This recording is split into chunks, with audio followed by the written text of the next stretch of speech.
Bob's Breakfast. Forget the State of the Union. Forget the chaos over the Brexit negotiations. Most of the papers today are running with a big story. Right. A talking whale. What? A talking whale? Talking whale. Researchers in France say they've taught a whale to speak. That is incredible. Yes. If it were true. Yes. I have the audio.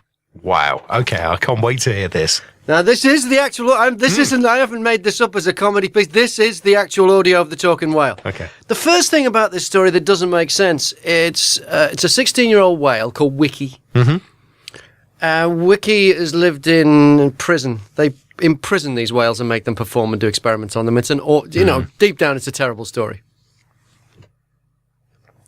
This whale is in a French marine research thing. They say they've taught the whale to speak English.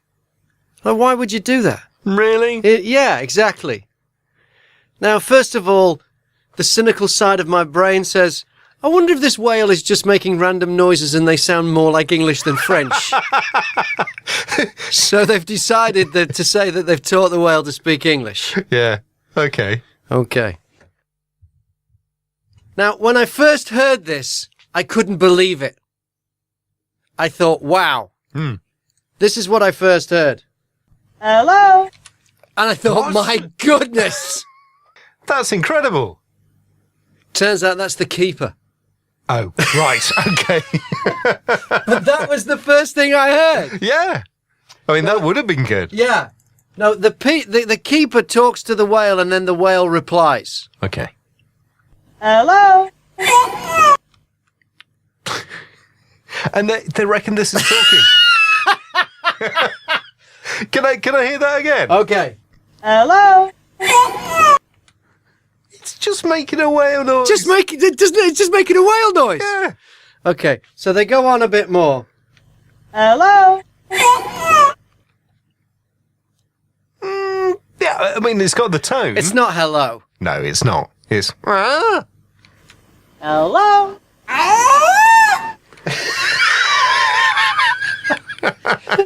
That's not even close. There's an owl in my back garden makes a noise like that. You've got a talking owl. Yeah. Need to get onto the papers. Hello? What was that? It's not even close to hello. No. That may be how English sounds to people who speak French and don't speak English. Maybe. Maybe this is what it is. Hello? Was that the whale? That was the whale. Possessed by something? I say the whale is possessed. I say that's what you've got going on there. That is just creepy. It's the stuff of horror movies. Imagine yourself walking down a dark corridor late at night, just a candle glimmering in the background, and suddenly you open a door to a cupboard and hear that noise. Bob's Breakfast. I've had an amazing idea. Right. You know how there are certain things that wind me up? Well, there's a few. Yes. And there are also things that wind everybody up. Be good to put them down on paper in a list. That's true, yeah. Why stop there? Why not make it musical? Why not set the list to music? I like the sound of this. Okay, here's the idea. Billy Joel, We Didn't Start the Fire. He lists all these things. Harry Truman, Doris Day, Red China, Johnny Ray, right? That's right, yeah. All of those things are historic, and most of them are American. We could come up with something that's British and about right now. And there's bound to be a big list as well. Could you imagine how therapeutic that would be for me to sing that song? Just get it out. Just get it out! Just get it out there! I mean, I don't know what we'd have, but maybe Boris Johnson, Theresa May, Kim Jong-un, Corbyn, the Antiques Roadshow. I mean... Smart anything. motorways. Smart motorways. Met Office. The Met Office. Cyclists. Traffic wardens. I could attack everybody in 4 minutes. I could attack everything that I hate in 4 minutes. Isn't this a brilliant idea? Would that rid you of all your anger? No, though? never. No, it'd only make me worse. But wouldn't it be great? It would be good therapy. Yes. Double doors that you push and one's locked. I mean, just anything like that, or anything to do with politics, or fines, or, Simon Cowell, or Bill Gates.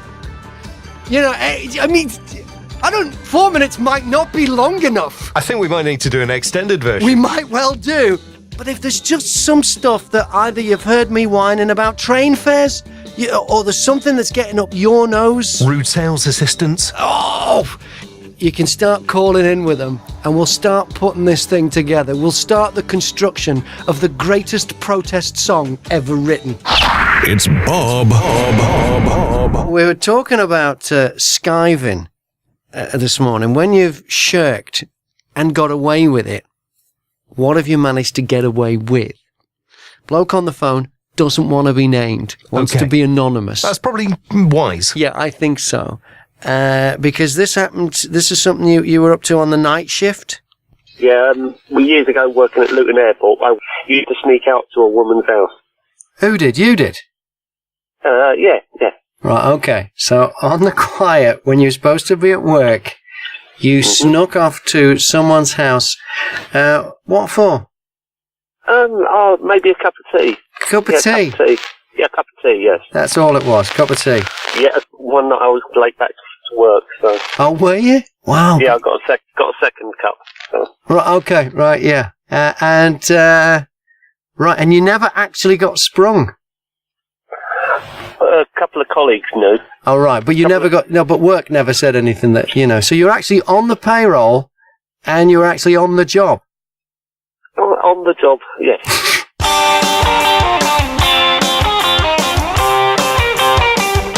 Mel's on the phone, how you doing? Oh, not too bad. I'm starting work on my masterpiece. I'm writing the greatest protest song ever written in the history of the world. Now, it's based on Billy Joel's We Didn't Start the Fire. Because that song is basically a list. Do you know the song? I do, yeah. Harry, Truman, Doris Day, Red China, Johnny Ray, South Pacific, Joe DiMaggio, right?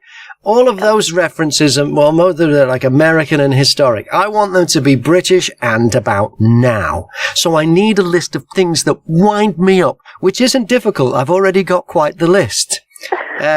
But I'm just wondering if there's anything I might have missed, or if there's something that winds you up. If it winds me up as well, I'll put it in the song. So what would you like to nominate? What really gets... I tell you, just one small one is when you go up to a set of double doors and somebody's locked one. What is that all about? Why does somebody always lock one of those double doors? And the thing is, you ask yourself, you blame yourself, why do I always push the wrong one? Why is one always locked? Who's locking these doors? An architect has decided that this portal needs 2 doors, and some Jobsworth has decided, no, it only needs 1. Someone with no idea, that is going on the list. The Met Office cannot predict the damn weather. They're going on the list.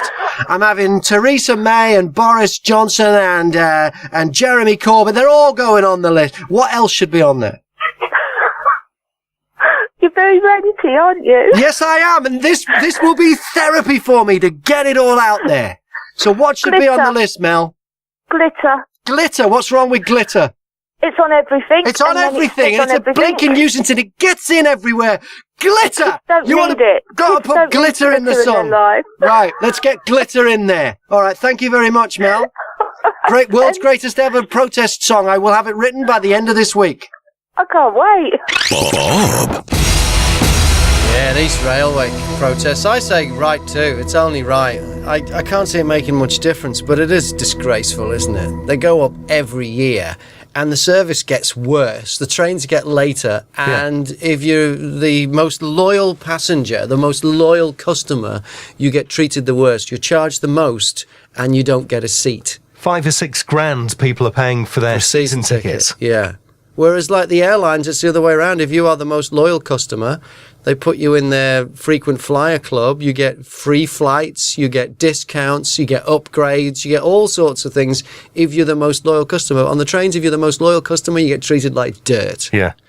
I don't know. What are we going to do about these railways? The problem is, though, there's a lot of people with a political agenda that are saying, renationalise the railways and all these problems will go away.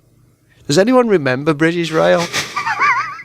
It was awful. Is it rose-tinted specs time? I don't even know how anyone could have rose-tinted specs about British Rail. It was atrocious. Awful thing.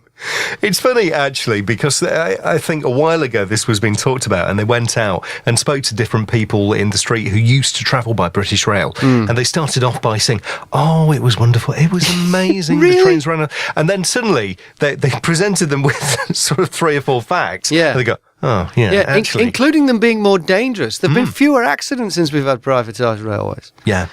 Better food on the trains, on the long distance trains, on the the Virgin trains. The food on British Rail was disgusting. Well, the reputation of British Rail sandwiches was curly edge sandwiches all dried out. Yeah. Pork pies with big holes full of air in them and weird jelly stuff. No, the food was awful. They couldn't even make tea properly. It was awful. British Rail was awful. But they're using this as this thing, renationalise the railways. No, let's sort this out. We haven't got private railways. And that's what we need. Because the thing that gives you value for money, I mean, you look at, say, the fast food industry. It's about competition.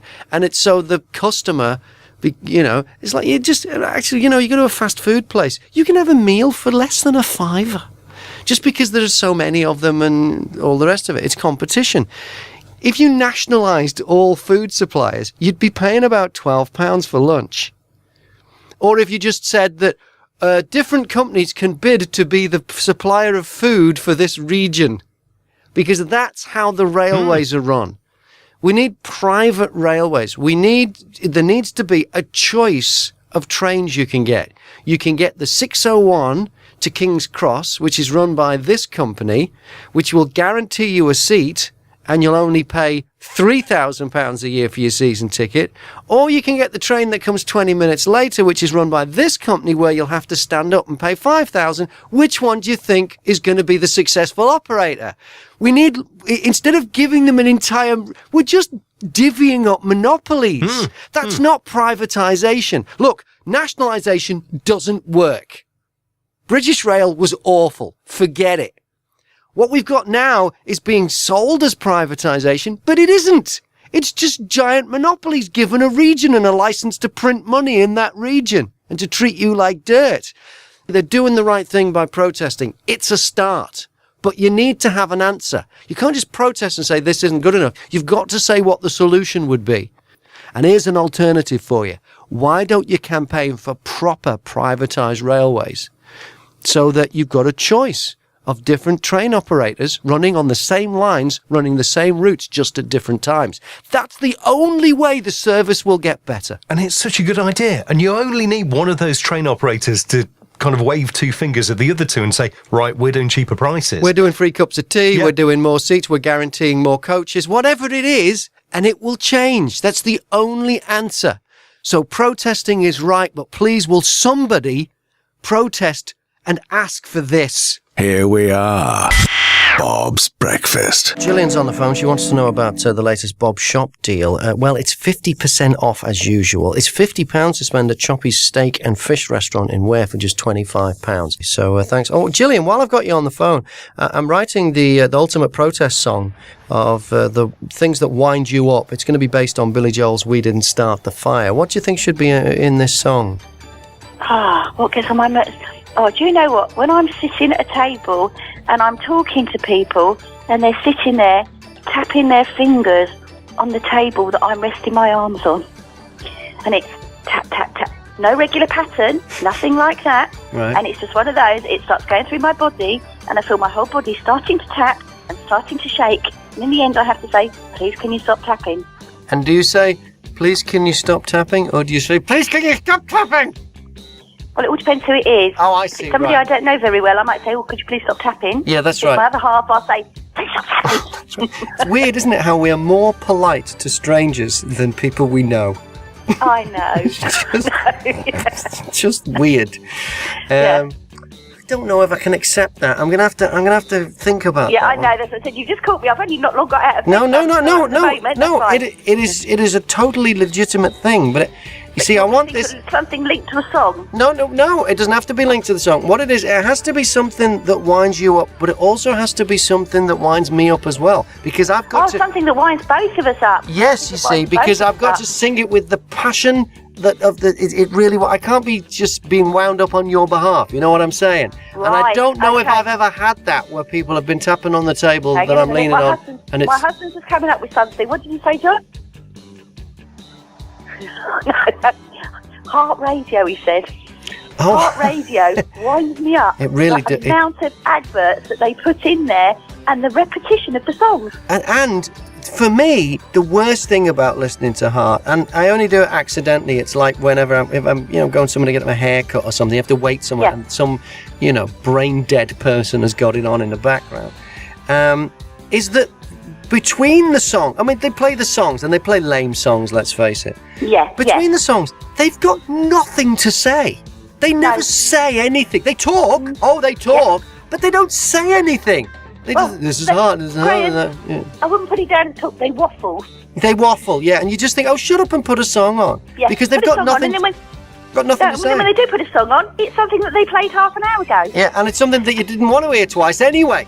No, that's it. And give me something else. Give me something else to look forward to. Surprise me now and again. Yeah, that's what I want. Yeah, it's unpredictable, isn't it? Yeah. No, I'm not sucking up to you, but your song, that's what I said, I never quite know what's coming on next. Yeah. Whether it's an up-to-date one, whether it's an old one. But no, Heart Radio, when I first got my car, it was like programmed into the, that was the one that was already on there. Oh, yeah. So obviously, started listening to it. I thought, right, okay, Stuart and Katie sung along to that a little bit. Well, they've sacked them now. They've been sacked. I know. They didn't get the ratings. I wonder why. Yeah, exactly. No, they sacked them. I mean, it's like, and they didn't long. It wasn't long.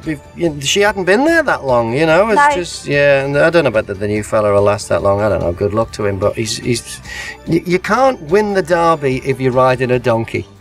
No. No. All right, then. You want to be on the best. Okay. Yep. All right, thank you very much. Maybe Heart will be on that list. I don't know. All right, I'll have to see. But you've given me a couple of good things to start working with. Thanks, Gillian. Okay, lovely. Thank you. Have a good day. Thank you. Okay. What winds you up? What should be in the ultimate protest song?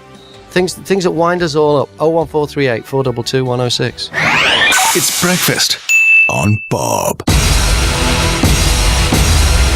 So my red button is bigger than your red button. This is the game that Donald Trump is playing with Kim Jong-un over Armageddon. That's right. America's red button is bigger than North Korea's red button. Which country has the biggest knob, though? Bob's breakfast. Gary. Things that wind you up. Yes. There's 5 things on my list that really winds me up. Okay. Now, I might sound like I'm being a moany, but I'm not.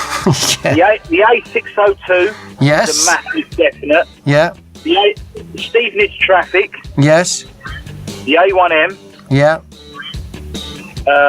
Using the Jam song to advertise car insurance. Which Jam song is on the car insurance? Which one is it? Town called Malice, where that idiot Jamie, whatever he is, the actor. With a load of sheep in it. Yes. And lying politicians. Oh, lying politicians. Well, lying politicians are good, power-hungry megalomaniacs. They've got to be in there. All right. I'm loving your work, Gary. Thank you so much. All right, no problem. Thank you. I'm writing the ultimate protest song. I need a list of things that wind us all up. Bob's breakfast. So Kim Jong Unhinged starts this by saying he has a nuclear button on his desk and he's not afraid to use it. That's right, yes. Okay. Donald Trump has taken the bait because any statesman would keep a dignified silence to that kind of nonsense talk. Yeah, absolutely. But Donald Trump is no statesman. Donald Trump has said, I've got a red button on my desk and it's bigger than yours. Yep. This is what he tweeted to his... How many million followers has he got? 45.7 million followers on Twitter. I've tweeted Trump this morning. Have you seen my tweet to him? I've not seen this, no. What I said earlier, I said, the chances of a nuclear war will have nothing to do with buttons. It'll depend on which country has the biggest knob. And I really don't know which one of them is the biggest knob. I mean, that's a hard thing to, Yeah, absolutely. He's written, will someone from his depleted and food-starved regime please inform him that I too have a nuclear button, but it's much bigger and more powerful than his, and my button works. Honestly, this is like the dialogue from a James Bond movie. Only in this one, there are 2 Bond villains. I don't think they ever did that.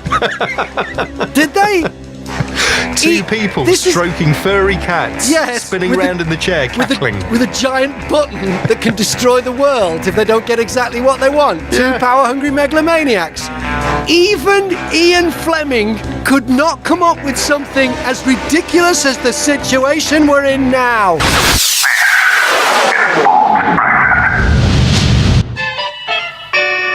Survey out this week says that kids are going on fewer school trips than they were a generation ago. Isn't that sad? School trips are just amazing. You usually come back with a story. What's your school trip story, Ben? We went to Austria. Wow. In secondary school first to go skiing. Yeah. And there was rooms of, I think they had about 5 or 6 people in each room. Mm-hmm. And we was all mucking about in one of the rooms, and we all sort of play fighting as you do. Someone's kicked a large bottle of Coke on the wall, and it's hit a pitcher and broke the pitcher. Right. Now we're all panicking now. It's a really old, Austrian little fires in the corner, a really old building. Oh yeah. So we sort of started panicking. So we got one person with socks mopping up the Coke. Someone else doing nothing, and then there was 3 of us trying to stick this picture frame back together. So that involved all of us chewing packs and packs of Hubba Bubba. Remember that chewing gum? Bubble gum, yeah. To stick. And we stuck the whole frame back with Hubba Bubba. Hung it back on the thing, and we've never heard anything of this. We thought that was genius. It really was the perfect crime. It was. And we all got away with it. No, we were all told, no damage to the rooms. You're all bonded, and there's the cone of silence. No one squeals on this. Exactly, yeah. Yeah, so... And snitches get stitches. Snitches get stitches. Yeah. Oh, Ben, thank you very much. All right, thank you, mate. Morning, Jane. Things for your song. Yes, things that should be on my list of things to complain about in the ultimate protest song set to the tune of Billy Joel's We Didn't Start the Fire. Yeah. Well, there's 2. Cold calls. Cold calls! Yes. They're really awful, and especially if they're from somebody who says they're from Microsoft and they need access to your computer. Yes. Those are the worst ones. Those are the worst ones. So cold calls, yes. And the little whirly wheel on your computer that says loading. The wheel of death. I do know it's very sad I have a long list of these things. I'm obviously a negative person. The thing is everybody does, but no one gets it out of the system. If I've got a song that I can get it out of my system, it might just prove to be therapy for me. I think it would. Okay. I expect you to perform it on air. I will perform it on air, absolutely. I shall perform I Didn't Start the Fire. A list of things that get up everybody's nose.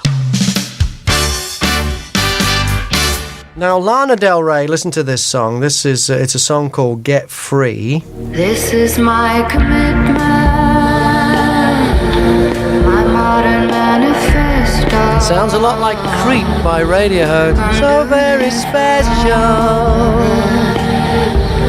You think you're special. Okay, so it does sound a lot like it. So Radiohead are now suing Lana Del Rey for stealing the song. However, here's an act called, what are they called? They're called the Moon Loungers. And they put Radiohead's Creep together with The Air That I Breathe by the Hollies. Hold on, I've got to, wait a second. That's Creep by Radiohead, right, so that's it on its own. Now listen to the Moon Loungers, how they put this together with The Air That I Breathe.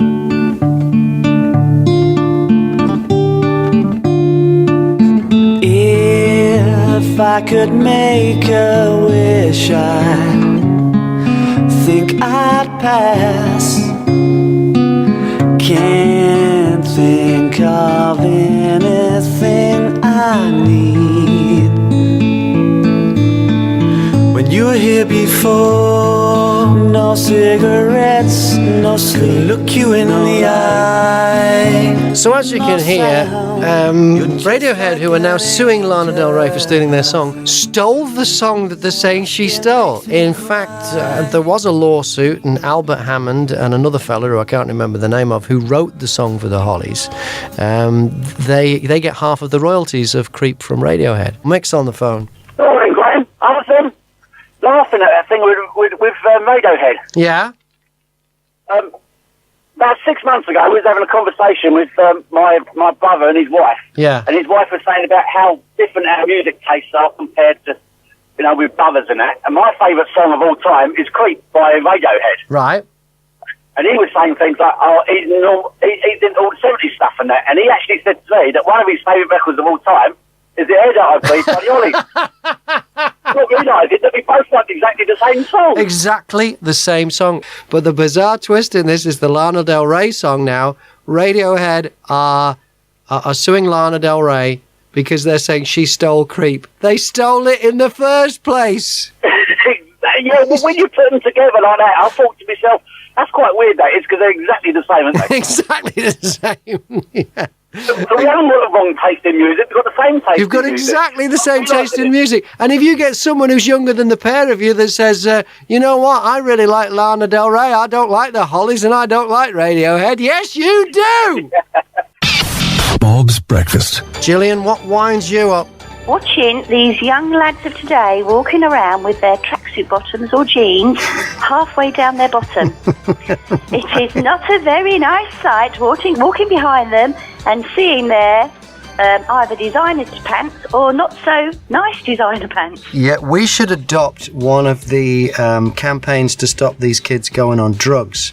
And we should apply it to this too. And we could use the same slogan, say no to crack.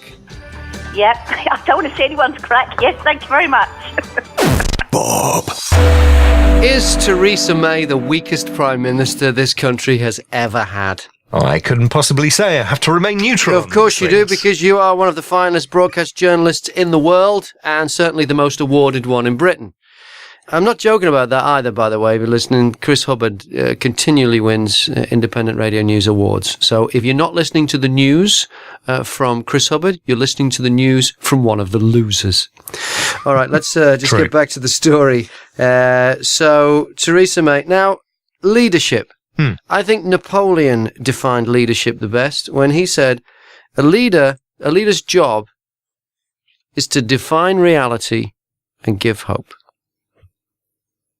That's it. And if you look at like the old war movies and they show you the general, the bloke in charge, or they show you John Wayne leading the posse, or whatever these like true leaders from the movies, fictional leaders, but based in fact on how leaders operate, define reality and give hope.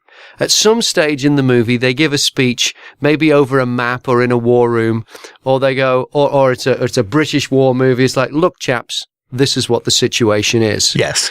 The enemy are here. We're outnumbered. We've got this. We've got rations for 3 days. Whatever it is, or Scott of the Antarctic, or whatever these leaders, they go, here's how it is. But here's how I think we can win. So they basically define reality and then give hope. Yeah.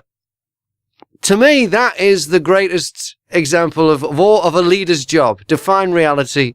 And all this Prime Minister keeps doing is fudging reality and making the situation look hopeless. Look at Brexit. What a mess. We don't have leaders that define reality and give hope. We have leaders that fudge reality and then make the situation look hopeless. So she's done this reshuffle. Now, going into this, it was being reported, certainly the Telegraph was reporting it this way, that she's expected to give more jobs to women and ethnic minorities. Well, I don't think any ethnic minorities got any cabinet positions, did they? Sajid Javid. What happened with him? He stays in his position. He stays in his position. Well, that doesn't count. So he's not got rid of it. And what about the women? Let's just see how many women are in How many here. women got promoted? Okay, women from nothing to cabinet, not moved around, right? Not Let's just juggled around. Karen Bradley replaces James Brokenshire for Northern Ireland Secretary. Okay, so there's one. So we've got one. Yeah. Okay. This is quite a big list. Yeah. And the report was ethnic minorities and women, not woman. Work and Pension Secretary Esther McVeigh is promoted from Deputy Chief Government Whip. She already had some kind of position, Yeah, but nobody came off a backbench. No, they never found a woman off the backbench and made her a star, other than Karen Bradley. Yeah, well, yeah, good that's for it. Karen Bradley. So yeah, so all she did was add one more woman. That's all she did. So in this lead up to it, where she was expected to promote women and ethnic minorities, it was one woman. Okay. In the meantime, there's people going, no, I don't think so. And what's all this? There's people... Oh, this is Justine Greening. She's resigned saying that she was quite happy in the position of Education Secretary. She's Education Secretary. That's But what she she's was. quit. Right. And they wanted to move her to Work and Pensions. Yeah. And she said, nah, if I can't have this one, I'm having nothing. Yeah. That's not how it works. If your boss says, I'm moving you from here to here, you can go, you know what? I really think I'm better in this one. I know you do, but you're moving anyway. Okay, boss. That's how it works. And ultimately, that's how, but for them to go, no, stick it. I'm walking. Which is what she did. Yeah. Yeah. And then what was the other? There was another one, wasn't there? Was somebody... Yeah, Jeremy Hunt. Jeremy Hunt was going to be... Decided to turn down the role of business secretary. Even though they'd already announced him as business secretary, I think, in some kind of leak or some whatever. So he was going to... And he said, no, I don't want that. I'll stay where I am. Yeah. Yeah. I'll stay where I am. He's been given additional responsibilities. Can you imagine that in any other job where they say, you know what, you've done, you've been working in the reception for a while. We're going to move you into the admin office. No, I'll stay here. That's not how it works. When you can say, I'd rather stay here. I think I can bring a lot more to this than the other. Okay, well, maybe you can. Well, no, I'm not. You've not changed my mind. You still move. She should have stuck by her guns. That's what I mean. Define reality and give hope is one thing from a leader, but the other thing from a leader is you got to be solid. You got to be respected. You got to make a decision and stand by it. You can't be swayed by your minions. You don't. Leaders are not running a democracy. They're running a benevolent dictatorship.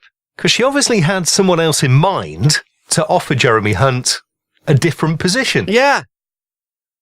So for them to decide no one gets to decide which job. The boss gets to decide which jobs you do. You don't get to decide. You can talk it over with the boss, but ultimately the boss has to be the one that makes the decision, not you, or the boss loses all their power. Okay, so she's shown massive weakness. Again, she's the weakest prime minister we've ever had. She's a waste of space. We've got her running, as we run into Brexit, the biggest challenge facing this country, we've got her in charge. We haven't got a chance. She doesn't define reality and she doesn't give hope. And she doesn't have any backbone at all when the people who she's supposed to be in charge of will dictate the rules, will tell her. From the age of 18 to the age of 21, I worked on a construction site in New Zealand. And I think everybody should do that because you'll see, there's nowhere to hide. If you're an idiot, people will know. If you're not pulling your weight, people will tell you. And you'll see some amazing examples of leadership. You'll see people defining reality and giving hope on a daily basis. And you'll also see the strength of a leader. A foreman once said to me, you play ball with me, and I'll play ball with you. But remember, it's my ball. That's good. Theresa May needs to work on a construction site.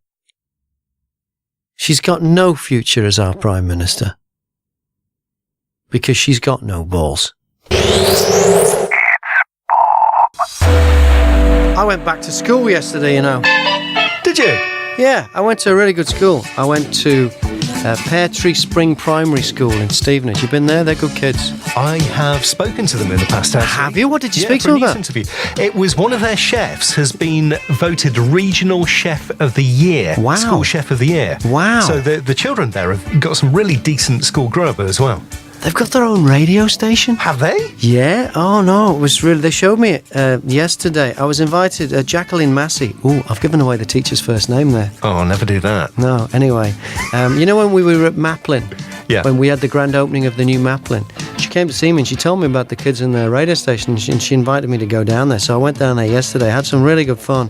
Met some good kids. Lily Rose, Moona, Kelsey, Mia, Gaia, Ruby, Connor, Scarlett, Kareem, Chloe. You were all great. And they interviewed me on their radio station. How did that go? I think it went okay. Yeah? Yeah. I don't know if I'm a great guest, but it went okay. And we got talking. And I should mention Oliver, who was one of the people who interviewed me. Yeah. And we got talking about Lego. And Oliver made a startling observation about Lego. Right. He said he was in Toys R Us, and there's a sign that says, I think it was Toys, it was a big toy shop, and there was a sign that says Lego for age 9 to 99. And he said, why can't people who are 100 play Lego? That's true. Exactly. Good point. Can you imagine a 100-year-old reaching their birthday, they've got some gift vouchers they want to go and spend, and somebody turns around at the toy shop and says, no, sorry, you can't do it. Not so Can't fast, buy them." Grandad. Yeah. Get out. Put that back. Is it discrimination? I guess it would be. Well, because, I don't know, is it discrimination for the under 9s, or is that a safety thing? That's probably a safety thing, isn't it? And for the over 9, maybe it's the same thing, maybe it's a choking hazard at both ends, I don't know. I just hope it's not discrimination. But Oliver, well done, that was a superb observation. Thanks for inviting me to your radio station, to Pear Tree Spring Primary School yesterday. I had a lot of fun. It's breakfast on Bob. We've been talking about stuff you've left behind. What have you left behind, Kathy? I left my handbag on a bus once. Oh, no. I did, yeah. And it was on the S2, and it did a whole round just in Albans, and I remembered what the driver looked like, and I had to stand at the bus stop and wait for an hour for him to come back. Oh, for it to come back round. Yeah, and I did, and I waited for him to come back round, and I got and said, can I just look and see if I've left my handbag yet? And it was still there. Wow. What was it, just like on the seat? It was, I'd slid down the side, and it had just, and one day, I'll tell you something else I left behind. When I had my daughter, when I took her out for the very first time when she was a week old, I left her in the supermarket and went home on the bus. No. Was this because you weren't used to having a baby to take care of? And when I got home, I'm thinking, what have I lost? I couldn't. And then I saw the baby chair, and I went, oh my God, the baby! So I phoned the supermarket, and the manager says, oh, don't worry, she's in the office. They're looking after her. So what was she sat in the chair in the trolley or something? No, she was only a baby. She was in a pram. You'd left the pram and everything there? Yeah, everything. I just gone home with the groceries. Yeah. Did she? I did, yep. Did she turn out to be a well-adjusted adult? She's lovely. She doesn't have abandonment issues? Luckily, she was only a week old. She didn't remember it. Goodness me. Kathy, thanks for sharing. You're very welcome.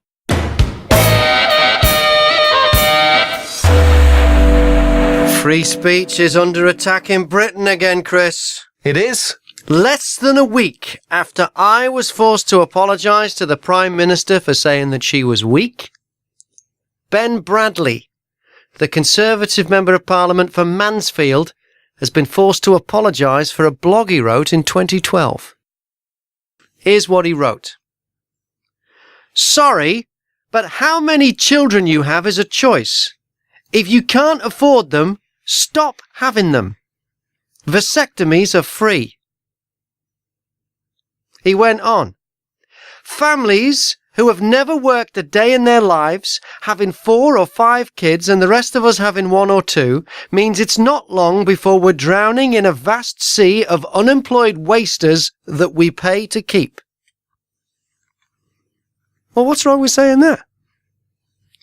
I guess it's his view. It's his view.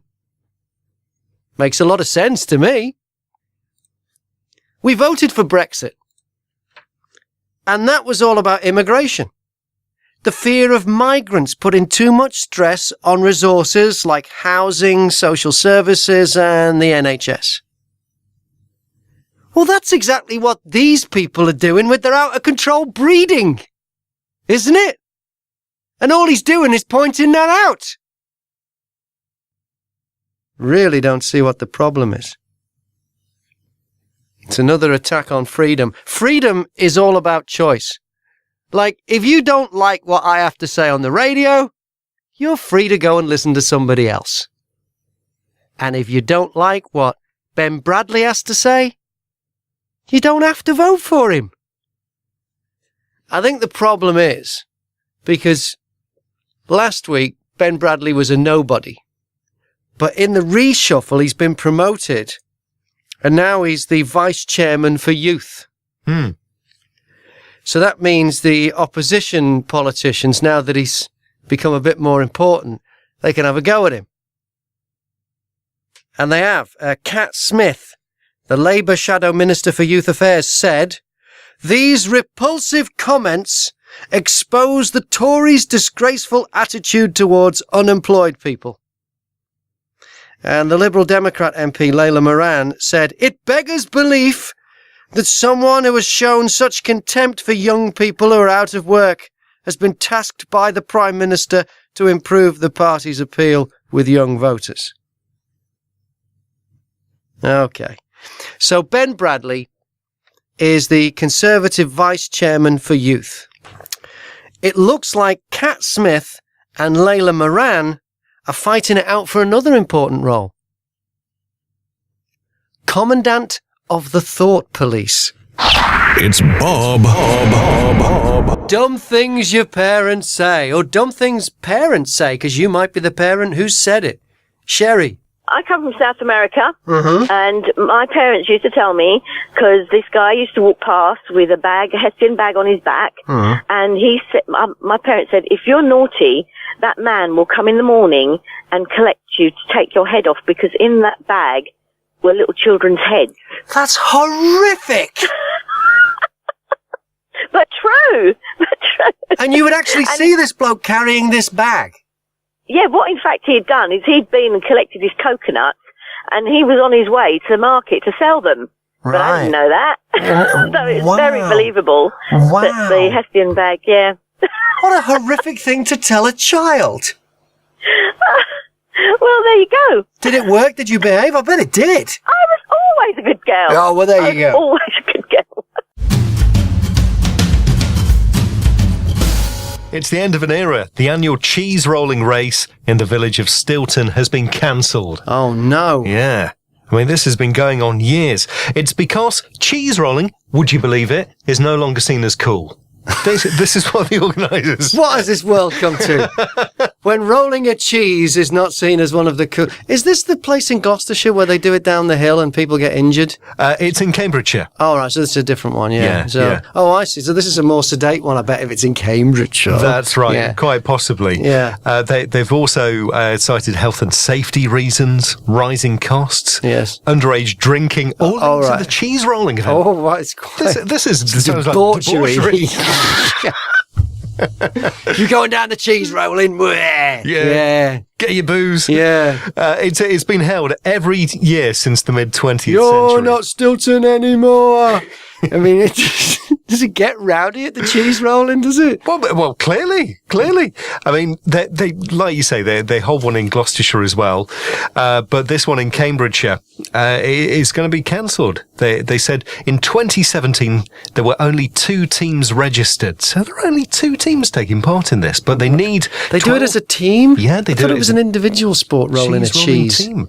Right. They need 12 to 16 men's teams and 8 to 12 ladies teams, and they've not come anywhere near these targets. Right. Well, it's just a little piece of Britain has died, hasn't it?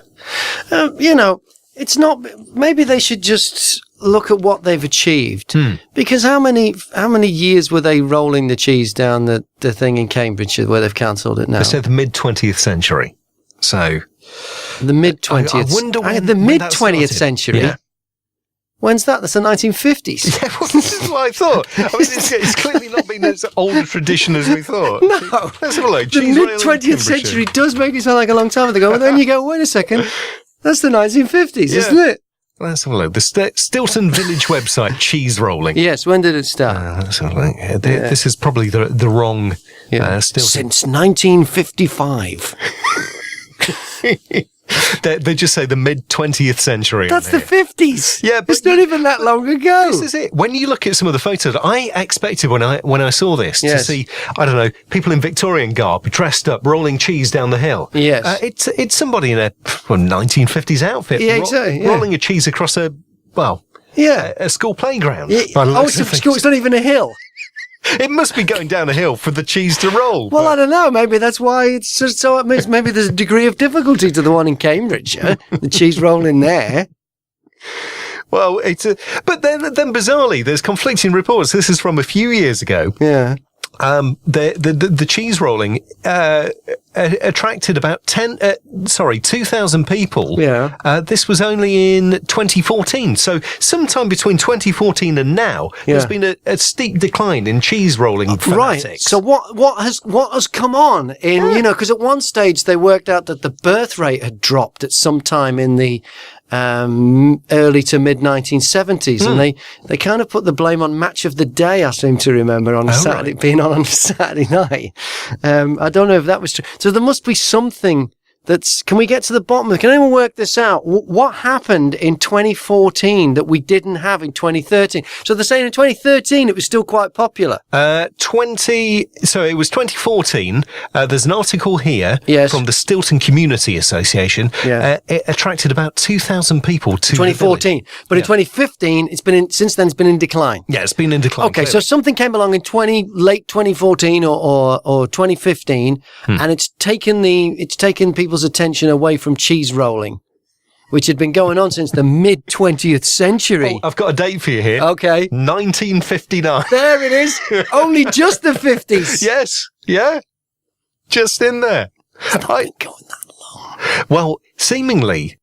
Well, it was due to the A1, going past, and the A1, I think, had been diverted, and they needed to attract more people back into this village, so they thought, we'll do cheese rolling. I see. I see. Well, it's Stilton. They're famous for cheese. Yeah, but not that Stilton. It's a different Stilton. You're joking. So it's the Stilton, Gloucestershire is the one famous for the cheese. Stilton, oh, that's a Stilton. Right. Oh, yeah. Right. It's got nothing to do with cheese. I don't think so, no. So it was based on something phony in the first place. The whole thing was a scam. I don't think it was. I'm losing sympathy for them now. It's not even the right Stilton. We started off quite sympathetic, didn't we? That's like Washington in Tyne and Weir, saying that not as many people turn out for the inauguration of the president as they used to. Kev's on the phone. It's about the funny stories about seeing things on roofs of cars. What's the most bizarre thing you've seen on the road? Well, I was going down into Southall in London. Yeah. And I see this car, and it looked like the roof was lifting up of the car. And as I got closer, there's 4 arms hanging out to each of the windows, holding the bloody mattress on the car. There was one arm out of each window holding the mattress on the roof of the car. But the worst thing about it, it started to rain. Oh no! As I got closer, I didn't realise it wasn't just one mattress, it was a single bed as well. It was a single bed and a mattress, all on the roof of the car, and not even tied on, just one arm out of each window holding it on. Yeah. Amazing. Kev? It's crazy, absolutely crazy. Thanks for sharing.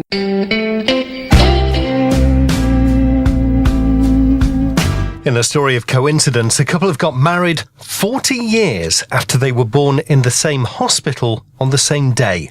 Daniel and Danielle Dawson, bizarrely, didn't know each other until they both signed up to a dating app on the same day. They say they quickly fell in love. They soon discovered this series of coincidences. They were both born at the same hospital on the 24th of January, 1979. And their names are very similar as well, Danielle and Daniel. They say all their male, says D. Dawson, were both nicknamed Dan. And they're just say their lives were destined to come together. They married in 2016. They've had their first child, who arrived on the stroke of midnight on their first wedding anniversary as well. Wait a second. What's that? What's the next coincidence? What, about the names? No, about the child. What's the child one? So the coincidence of the names is they were born in the same hospital on the same day. One's called Daniel, one's called Danielle. Yeah. 40 years ago, they didn't meet until, they went on this dating app thing. Yes. Oh, the child arrived on midnight on their first wedding anniversary. So the same day again. It's just spooky. It's just incredible. Amazing coincidence. It freaks you out when there's an amazing coincidence. Yeah. You had a story of an amazing coincidence? Ooh, I don't know. I think I'd actually met my wife Heidi like years before we actually properly met each other. Really? Yeah.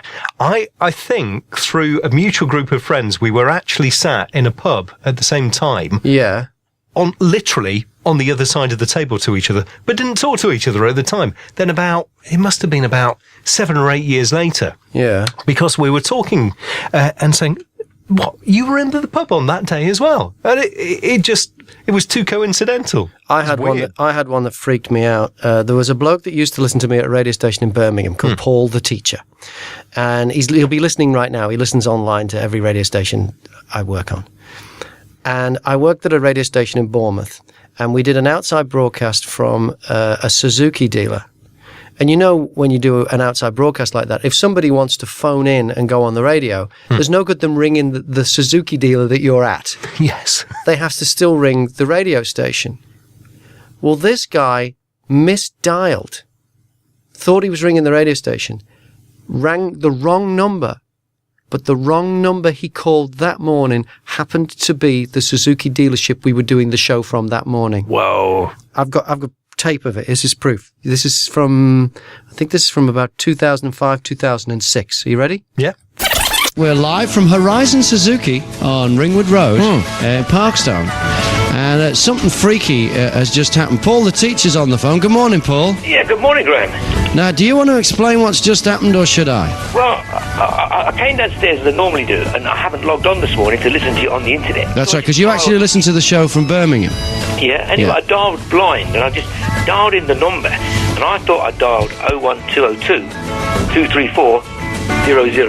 Which is 234000, which is the studio. That's our number. That's what you thought you'd called. But I didn't get that. I got this Suzuki garage. Yeah. Now, you just happened to be. So I get the guys here say to me, there's a guy called Paul, a teacher, on the phone. So I picked up the phone and spoke to you, and I'm like, Paul, what are you doing ringing the outside broadcast location? You have to ring the studio to go on there. What are you doing? And you said to me you'd called 234000, which is our number. Yeah. And you'd got through straight to where we are. Yeah. Now what's happened is Horizon Suzuki's number is 243000. To CRFM's number 234000. Horizon Suzuki 243000. And of all the mornings for you to transpose those numbers, you did it on the morning that we're actually broadcasting from the location of the wrong number you dialed. That's amazing. You're freaking me out, Paul. Graham, Mack and Richie. How about that? And that just... That is spooky. How that I mean, that still freaks me out now, the chances of that happening. Of him dialing a wrong number and of me being at the location of the wrong number, so he still got through to me. That is incredible.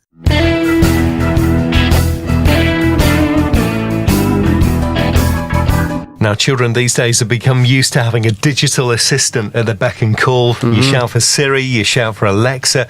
But according to a study, this generation is risking rudeness towards real humans because they've become used to barking orders with no consequences, according to this report.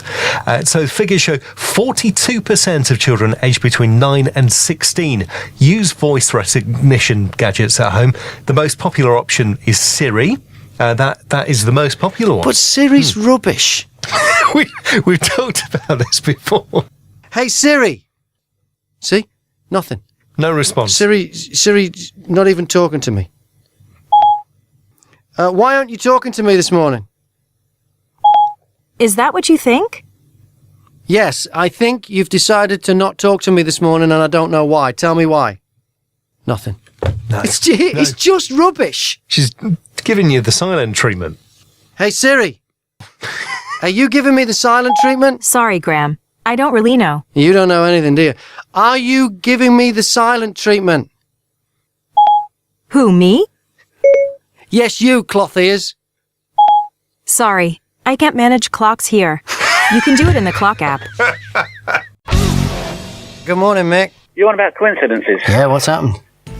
We've got this clock radio next to our bed, and about 2 years ago, middle of the night, it came on full blast. So I just reached over and put it out. Well, that day, we got a phone call from her mum saying that her nan had died. Wow. So, we just thought, that's like a coincidence. Yeah. And, last year, it did it again. Yeah. Middle of the night, same time again, middle of the night, and I turned it off. My missus says to me, every time that goes off, someone dies. And then I got a phone call first thing in the morning from my daughter saying that my hero David Bowie had died. Oh, really? And, it did it again. My brother went missing last month sometime, and it went off at the night, and I looked at my wife and I said something happened to my brother, and got a phone call from the police saying that he'd died that night. Mick, goodness me, and have you still got this clock? Yeah, it's a clock radio next to the bed. Every time it goes off, someone dies. It's quite weird, quite spooky. I don't believe in all that, to be honest, but... Yeah, but this has happened 3 times. 3 times it's happened, yeah, and no, obviously it's someone really close to me every time it's happened, so I don't know if it's someone just trying to tell me. Wow. Mick, thank you very much. Thank you, Graham. Bob's Breakfast. Hi, I'm Graham Mack. Thanks for listening to the podcast. If you like it, put a link to it on Twitter or a like on Facebook and subscribe at Apple Podcasts.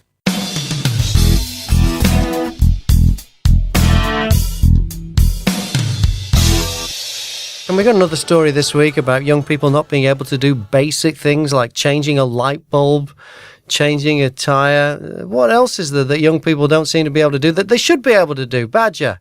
Simple car maintenance is Yeah. one of them. This guy at work, he said he was trying to top the oil up in his car, and he just kept saying it was pouring everywhere all over the engine. I said, well, look, just pour it slowly, hold the thing, pour it from the top if it's too full, and just put a cloth round the hole. Yeah. He come back in, he said, no, it's still, he said the oil's going everywhere. So I went out to have a look. He was pouring it in the dipstick hole.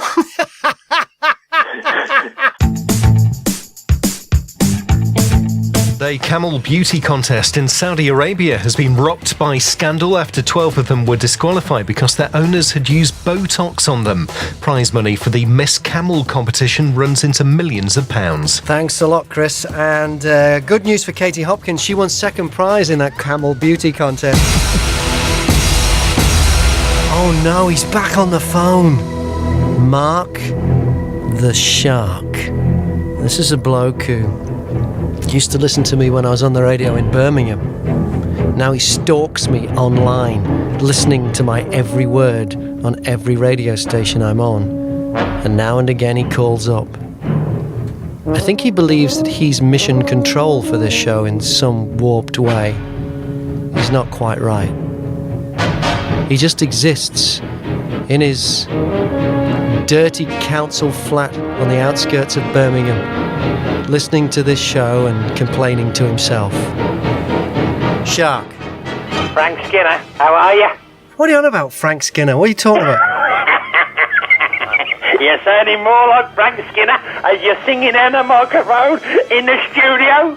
Oh, looking at your mate, a buddy above you. I don't sound a bit like Frank Skinner. Big Ben, it's all going on. Big when Ben? you're looking on the website and you're looking at the DJ radio presenter, whatever. What are you... Mark, you're making no sense this morning. Rewind the track. I'm looking what you've been putting on the websites. What, at BOBfm.co.uk? Yes! And at the end of the day, you started to sing in the studio making up stories about Mr. Trump. You mean my song, my protest song, I Didn't Start the Fire? Your protest song, is that what you want to call it? I didn't start the fire. It's a protest song. But as you're expressing yourself, Yes. you're turning yourself into the look of Frank Skinner. I don't look like Frank Skinner or sound like him. Oh, you do! You're looking more and more like him. Look! Shark, you're scaring me now. You're scaring me Mirror now. never lies. Yeah. Right, okay. You said, I remember you turning around saying, it's all smoke and mirrors, Shark. It's all smoke and mirrors, Shark. It's all smoke and mirrors. Start looking in the mirror. All right, yeah. Because I'm telling you now, Yeah. you're looking more like Frank Skinner. All right, than you're well, listen, Mush. Mike. I like what I see when I look in the mirror. I'm sure the same thing can't be Get the said Mack for you. I'm looking at 4 pairs of Mack boots. Yeah, all right. Oh, what are you on about? What are you on about? Boris Johnson budget day, Brexit, Theresa May, Kim Jong-un, Corbyn, the Antiques Roadshow, Green Party, drug addiction, global warming, Eurovision, North Korea, South Korea, Gary Barlow.